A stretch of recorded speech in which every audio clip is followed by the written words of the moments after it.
Your vote, your future. You still have something on this election. It's so much bigger than people think it is. This is a statewide election. It's the final days until New Mexicans cast their ballots in local elections. Thank you for joining us for Commitment 2021. Your vote, your future. I'm Shelley Rabando. And I'm Doug Fernandez. Tonight, a look at the candidates and the issues. We start in Albuquerque, where 3 men want your vote, each hoping to gain at least 50% of the ballots cast for them. Tim Keller says 4 years as mayor of Albuquerque isn't enough to accomplish what he wants. Sure, COVID is the cause of some setbacks, but it can't be the reason given for other important projects not getting to the finish line. You know, I want to see us through a strong recovery, and we're really just partially through that, whether it's the thousands of new jobs that are coming online or it's our gateway center to deal with homelessness. Keller believes all of those things happening or about to happen will reap benefits for Albuquerque residents with him as the mayor, not in another political office. There's been a House opening, there's been a Senate opening. Not that you considered this a springboard, I'm not putting words in your mouth, but did you consider those, and why did you choose not to? You know, I've been fortunate. I've had a lot of options, at least to try and run for Congress and Senate and governor and things like that. And, you know, when I decided to run for mayor, I remember having this conversation with my wife. And, you know, this job has always been a dead-end job. There has not been an Albuquerque mayor that has gone on to do anything substantial in public service. Still, he admits he wants that to be different for him, just not now. If not COVID, Keller knows what else is on the voters' minds. 4 years ago when I interviewed you, you brought me a shell casing. You said, on the way to this interview, I found this on the road. Crime is always going to be top of mind for voters, and it seems to be that way again. Whether it's shootings at our schools or it's the violent crime that we see all around the city, it's very frustrating. Now, I think the challenging part as mayor is that, you know, there are some things you can control and things you also have to deal with.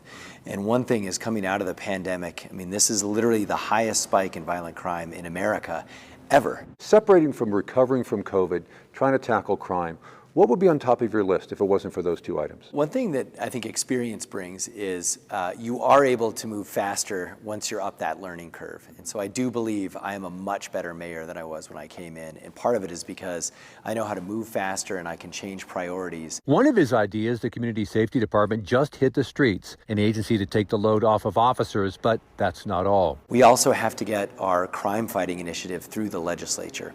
So this is about stopping the revolving door, changing some of those rules and laws, and it's also about gun crime to make sure that if you commit a crime with a violent weapon, you are held accountable in the judicial system. The pandemic changed so much, so many of his ideas pretty much from day one. I think the biggest thing was actually the Gateway Center. You know, we were ready to pull the trigger on that. I remember the day the pandemic hit was the day that UNM said they didn't want it on their property. But we were ready, you know, 2 months down that road to buy the old Gibson Center and do what we're doing now.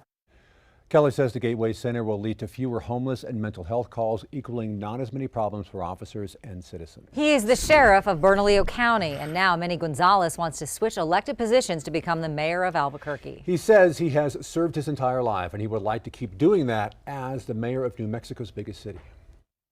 You know, I feel like I've been preparing for this moment all my life. Not only in his heart and mind, but with guidance from his mother and father. I was raised by two very caring and loving parents that taught me two things: to work hard and serve other people. Gonzalez served in the military, ran a small business, then got into law enforcement, becoming the sheriff of Bernalillo County in 2014. He says crime in Albuquerque is worse than it's ever been, so can he fix it? For the undecided voter out there who has not made his or her decision, is there a perception in some of their minds that a law enforcement official can solve the crime problem or better solve the crime problem?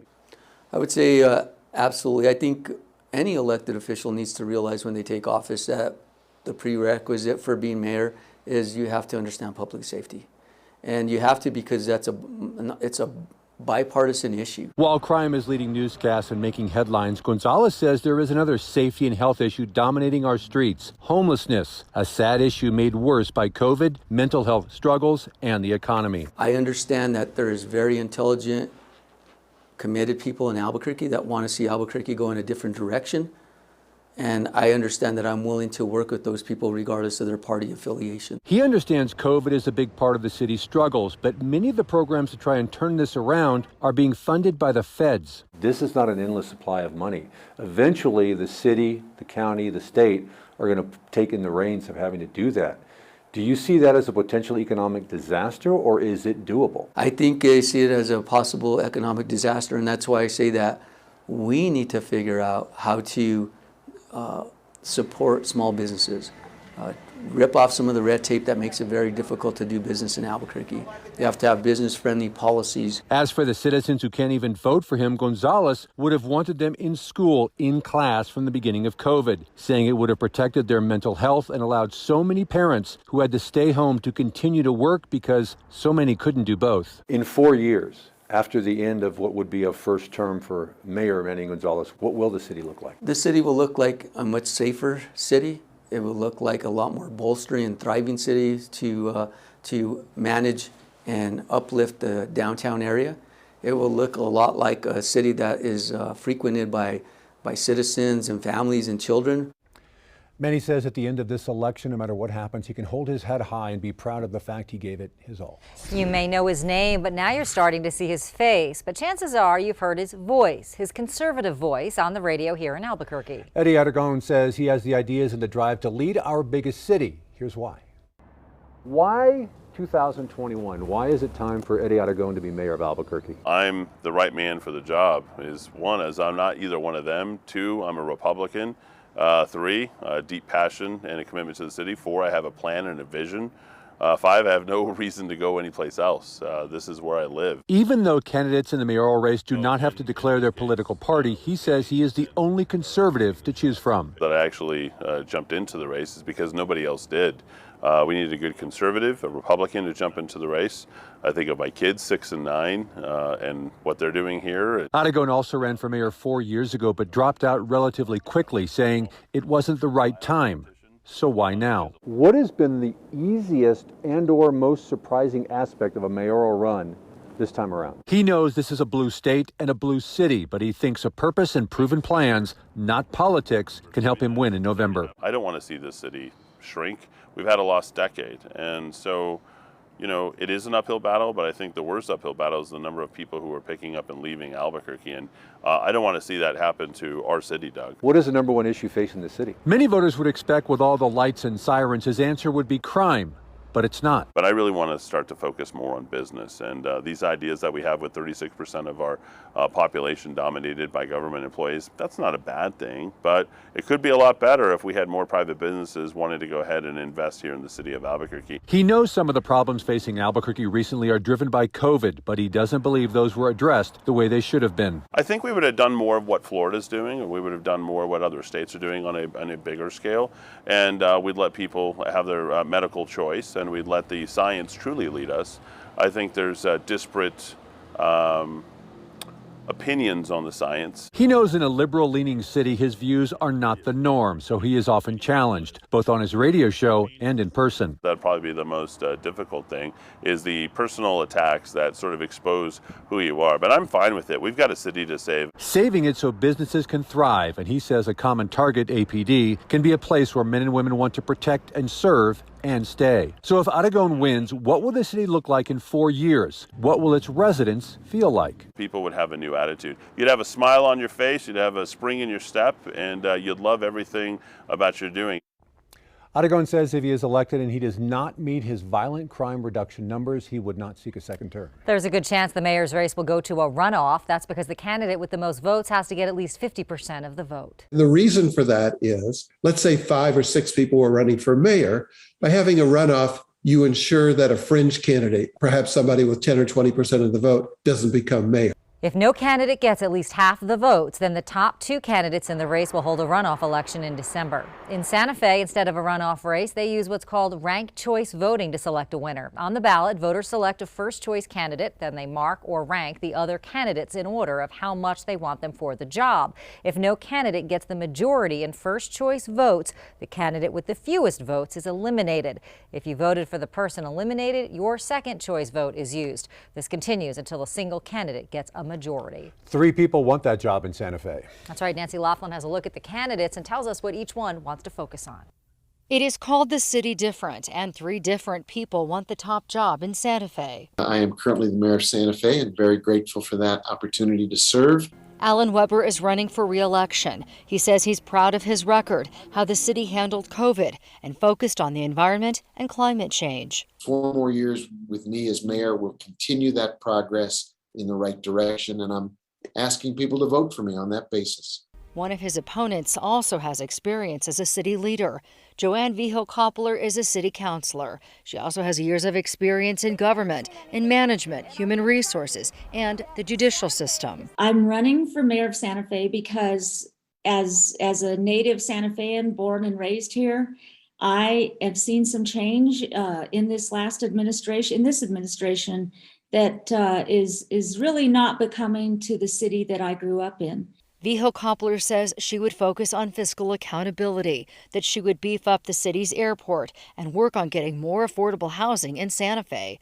And affordable housing is something all 3 candidates say must be addressed, including mayoral candidate Alexis Martinez-Johnson. So we are looking for employees that can be here in Santa Fe, not have to commute. Martinez-Johnson says she is a mother of 4 and an environmental engineer. She has never held a public office, but says she's qualified to lead the city. I would really like to see the return to the voice of the everyday New Mexican, and I can bring that. The election to decide who will lead the city different is November 2nd. Nancy Laughlin, KOAT Action 7 News. When you vote in a mayor's race in New Mexico, you won't see an R or D next to the names. That's because the races are nonpartisan. The intention here is to remove the political divisiveness from that race, from the local politic arena. Because of this, you'll see mayoral candidates stand more on their personal platforms than leaning with party lines. As our election coverage continues, there is also the vote to support a stadium for New Mexico United. Plus. So it's a desirable area before the stadium.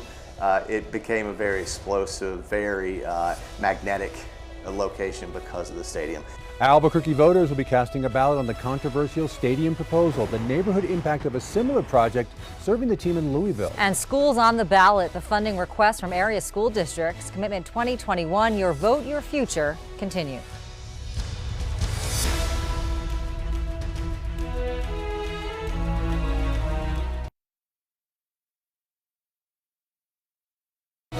You're watching Your Vote, Your Future. On the ballot, you will see a proposal for a $50 million bond that would help pay for a soccer stadium for New Mexico United. The project's expected to cost as much as $70 million. The team is dedicating $10 million of its own money, and another $8 is coming from the state.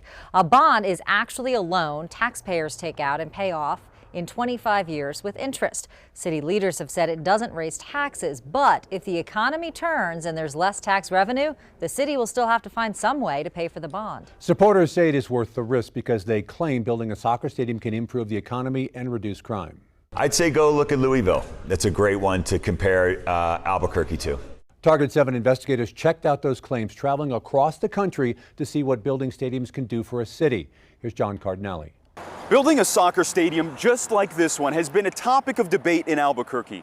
Our city leaders say that placing one downtown could revitalize the area and change troubled neighborhoods. We traveled more than 1,100 miles right here to Louisville to find out if this stadium had a positive impact on their community. And in searching for answers, Target 7 took a look at Louisville's crime, homelessness, property values, and whether or not the neighborhood around the stadium has changed for the better. Andy Bleeden, real estate developer, unofficial mayor of Butchertown, unelected. Andy Bleeden has made a killing off of revitalization efforts in the Butchertown neighborhood. I own about 28 buildings in the neighborhood. Butchertown was in the process of revitalizing long before plans were even announced to build a soccer stadium for its team, Lou City. Business owners tell us that once the stadium was built, even more started to come. Ever since the stadium opened, 5 breweries have opened up in Butchertown just like this one. So this is about a $5.5 million project. That's how much Jim McGuire and his partners invested in the 1020 brewery. And you'll see like the 2 hours right before game time, this place will be packed. We'll at those 2 hours we'll be doubling our typical volume and sales volume. From where I'm standing right now, the stadium is just a few blocks away, and business leaders tell me that since it's arrived, construction has been booming. An example of it is right here at the corner of Campbell and Washington, where they're currently building a hotel. It has increased the value of our home approximately 300%. Arthur Vance has lived in the neighborhood for 30 years. And the stadium now is about a year and a half old, and it's helped the neighborhood. A lot of times these older neighborhoods will have a lot of buildings that are just kind of floundering, or the owners don't really know what to do with them. This has enabled us to go in, clean them up, and get people in them, and it really has stabilized the economy. Property manager Tyler Smith has been filling some of those buildings in Butchertown. He even located his office there. So it's a desirable area before the stadium. It became a very explosive, very magnetic location because of the stadium. Back home in Albuquerque, our leaders have said that a stadium could help with the city's crime problem. So we decided to take a look at crime statistics in the quarter-mile radius around the soccer stadium in Louisville, Kentucky. We compared crime before and after the stadium. Drug crimes and robberies are down in this area, but car thefts and vandalisms are up. And for the first time in 3 years, there was a homicide at that nightclub right there. 2 people were shot, one of them died. Now, we're not that far from the stadium. The stadium is just right over there. Now, despite all this, police in the area tell us that crime is relatively low. Crime is very low. We see little blips on the radar. Our biggest problem, I would say, is car break-ins. Major Shannon Lauder is in charge of policing the area. When you look over the numbers, the things have stayed pretty neutral across the board. But when you look at how many more people we're bringing in because of the soccer stadium and stuff, and the fact that we haven't seen a change in the numbers, I think means we're doing something right. But Louisville still has its problems. Not too far from the stadium and closer to downtown, there's still this, homeless camps, a familiar sight to Albuquerque. So where the soccer stadium is exactly, there was homeless encampments in there, and that there was arrangements made to house those people who were displaced due to the stadium putting in. So should Albuquerque build a stadium? We asked that question to nearly everyone we met on our trip. Seems to me like a great idea, but guess what? I'm in Louisville and I got my stadium. So, you know, I think people are crazy. I've looked at the deal and stuff. To me, it's crazy not to have the stadium. So you have to think about what kind of city that you want to have. And what about the city's mayor? What do you want to be as the image of your city? You know, do you want to be a big league soccer city? And if so, the city, whether it's the citizens, the government, the ownership group, you're going to have to take some risks to do that. Whether a stadium like this one is built in Albuquerque is ultimately up to taxpayers. When last polled by the city, 63% of people said they were for building a new stadium. However, when asked if taxpayer dollars would be involved, that number dropped to 50%. In Louisville, for Target 7, I'm John Cardinelli. A September poll found a divide in support of the stadium. Nearly 60% of those polled by the paper say they oppose the measure, and the opposition comes from all political parties. The Rio Grande Foundation, which also opposes the stadium, says the poll proves it's an issue that crosses party lines. I've seen a lot of Twitter traffic and social media from across the political spectrum. So it's gratifying to see that these arguments are really taking hold regardless of your political persuasion, because this doesn't fit in with a neat little partisan box, as so many issues do. The foundation says the city has other priorities to address with taxpayer money. Supports of the stadium point to the potential for money raised by the stadium in the long term. When Albuquerque voters head to the polls, they'll find nearly a dozen bonds and questions on the ballot. One from APS asks voters to approve a 6-year extension on an existing property tax. That money will be used for school renovation projects, new equipment, and new vehicles. Financial experts tell us that if approved, homeowners will see no change to their taxes. If it's voted down, most will see a slight decrease. Voters in Santa Fe will be asked to vote for 2 school funding questions. One will renew the district's $100 million general obligation bond that pays for new school buildings and improvements to existing buildings. The other will renew an existing mill levy tax to pay for school maintenance, playground equipment, and fencing. If the measures pass, voters will see no change to their taxes. Voters in Sandoval County will make a decision about schools as well. The bond allows for $18 million in spending for things like remodeling, refurnishing buildings, and buying software. And it will also pay for some teacher housing. There is a school on the Coche de Pueblo that is so remote, they build homes for them. Next on 7, more than half the seats on the Albuquerque School Board up for grabs. It's very unusual that 4 of the members of the school board have decided not to seek re-election. The issues facing the candidates who want to shape the future in New Mexico's largest school district.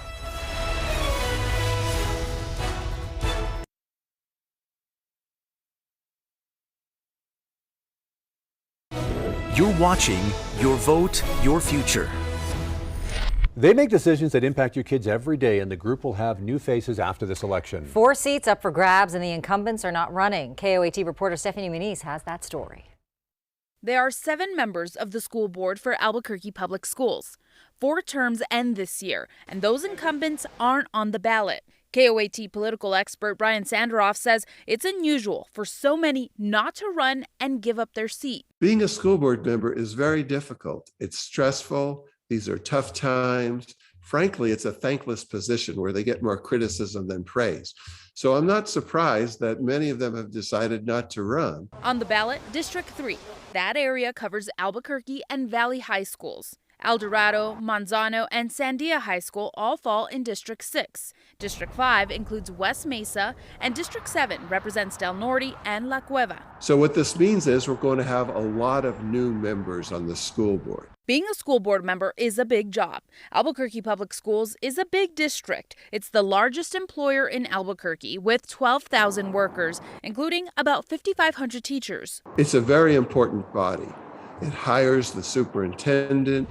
It approves the budget. It deals with all of the overall policies and directions of the school district. School board meetings have sparked some protests over COVID policies, mask mandates, and remote versus in-person learning. Board members have sometimes been on the receiving end of passionate frustration from parents and community members. This has been a really stressful time for school board members. Issues dealing with COVID, declining student enrollment, budget pressures have all made it very difficult to be a school board member. Reporting in Albuquerque, Stephanie Muniz, KOAT Action 7 News. District 3 has 4 candidates on the ballot. All other districts have 3 candidates running. You can hear from all of them in candidate forums posted online. We have put a link to that information on our website. You can find it in the As Seen on 7 section at KOAT.com. There are a number of ways you can cast your ballot. Requests for absentee ballots must be received by 7 p.m. October 28th. In-person early voting is available through October 30th. That's also the last day to register, since same-day voter registration is not available this year on Election Day, which is November 2nd. And absentee ballots must be received by 7 p.m. that day to be counted. Polls will be open for 12 hours starting at 7 a.m. If there's a line at your location, remember, for yours to count, you have to be in line by that time so you can vote. Polling locations can be found on the Clerk of Court's website in your county. Most voters in New Mexico won't need an ID to vote, but there are ID requirements in some cities like Albuquerque and Rio Rancho. First-time voters may also need to bring an ID. Voters will be asked to prove a statement of identification, including name, year of birth, and current address. Thank you for joining us for this look at the candidates and the issues you'll face at the ballot box. You can find information on all of these issues at KOAT.com.